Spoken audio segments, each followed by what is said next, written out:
Welcome to My Point of View. Today we're joined by someone who grew up around politics, but is now making a name for himself. He's a son, husband, a father, and now a vice mayoral candidate in Bacolod City. Let's get to know the real Calao Puentevilla beyond the name, beyond the campaign, directly from My Councilor Calao, welcome to My Point of View. Thank you ng Mrs. Mites. An honor and a privilege on my end, no? Makabisita kag share pointers. It's my pleasure. Yeah, thank you lang. Councilor, let's start with the basics. Who is Calao outside of politics? Well, how do I describe myself? How would your friends describe you? Well, more of a businessman, negosyante, of course, more than anything, family man, no? Though dedicated kita sa aton, we're blessed with 2 kids, and of course, Mrs. ta, bago lang nag-give birth. Congratulations. Thank you nang, we're given an angel, no? Because my mother passed away more than a year ago, so na-bless kami, nabilinan isa ka guardian angel ng bahay. So, is there a common misconception people have about you? Well, that's part of being in public service, and kung ano makita nyo, that's who I am. No pretensions. Of course, yes. Being the son of former Mayor Monico, there are advantages and disadvantages. Most of the time, kung hara kita sa barangay, mabatian ko nga si Councilor Calao, si Vice Mayor Calao, pareho sila itsura. And most especially ang tingog, kung ara ka na sa stage. So, kumbaga, paano mo mahambal sa tao, ma-prove sa tao nga, Calao is Calao and not just the son of Mayor Monico? Well, I think that's the pressure we usually get, no, from being the kids of people who've been around yes. everyone else. I tend to not pressure myself.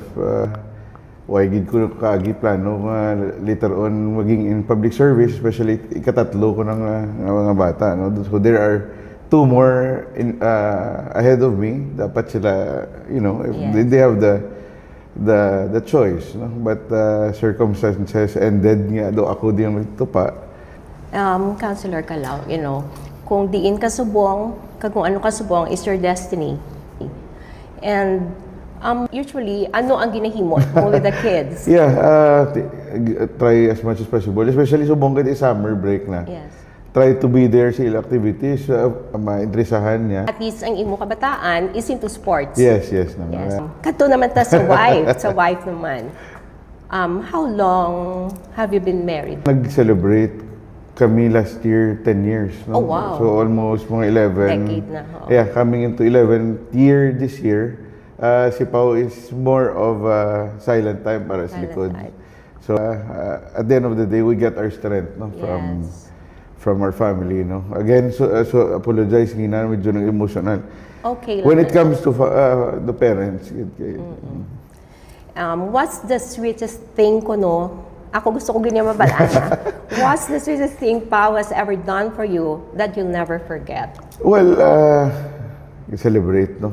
Because I tend to be more makaupo sa family, simple dinner, okay na ko eh. Like, simple celebrations, basta family and friends is good enough for me, no? But sana usually plano-plano, then we tend to celebrate. I'm blessed with that, no? Ginapreciar ko na yan. Okay, ang aton nga most exciting part amo ni siya ang fast talk my way. So answer lang as fast as you can. Sige na. Text or call and why? More of calling. Sometimes lain ang pag-interpret sa mga text. Netflix or YouTube? YouTube. Corny love stories or horror movies? Corny love stories. Pareho, giga mo sang kilala ko. Masarap kang magluto or masarap ka lang kumain? Masarap kumain kasi akong wife sagad magluto nang, so wow, you're very proud to that. Very proud. Ay, ano ang toxic sa imo? Fake news or fake friends? More of fake friends. Fake friends, fake news is a given, no? But fake friends hurts you more, no? Yeah. Pao and Calao's theme song. Ako ng team song siya is Beautiful in My Eyes. Beautiful in my eyes. Slim na 5'6" ang height or sexy na 5'3" ang height? Anong kay misis ko? Safe na lang kasi hindi takapuli. Kulang time ng daan sa mga kabataan. So, iya, kasi asunguranta. Okay. Private life or public service? If we can get a little time na may privacy man ta, we sometimes need it also, no? Especially with kids. Diin ka ginakilig, tawgon? Vice Mayor, Mr. Nipaw, or Daddy? Well, no comparison. Daddy. More than anything. No? Arya, sino ang mas gwapo sa Agreka? Albi, Greg, or Calao? Sila, ang mga bosses na sila, no? Favorite tambayan mo growing up sa Bacolod? Inilig mo ko nang you put me in an area, maglantaw, car wash na ako, sa kinapin ako, no? So, anywhere. Easy lang. I know puro boys ka mo sa family nyo, di ba? Sino ang favorite brother mo? Doon ka budlay ni eh. Ang favorite, I think, sang tanan, no? Ang youngest. Kindly complete the sentence. I am proud to be a Bacolodnon because... Well, we are fighters. We have a big potential. That's why we are really proud of our place. Okay, I believe that family is the foundation where love, strength, and purpose begin. If your children were to watch this interview, okay, years from now, makita nila, ano ang mahatag mong advice sa ila?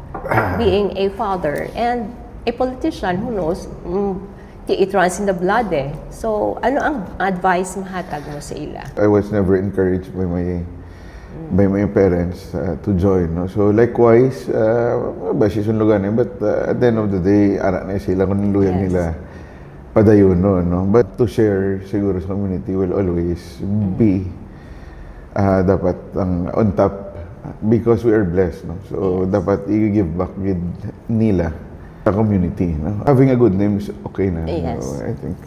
We'll just end our conversation today. Sorry Any na, message? apologies. Yes, it's okay. Any message to all the Bacolodnos? Yeah. First and foremost, sa Team Ascenso na lang guro, and especially our two leaders. It has been, an honor and an enjoyable ride. No? Palapit na 2 weeks and a half. Salamat gid, no, for this experience. We are humbled and blessed. Salamat gid sa Team Ascenso and sa mga counselors and supporters gid.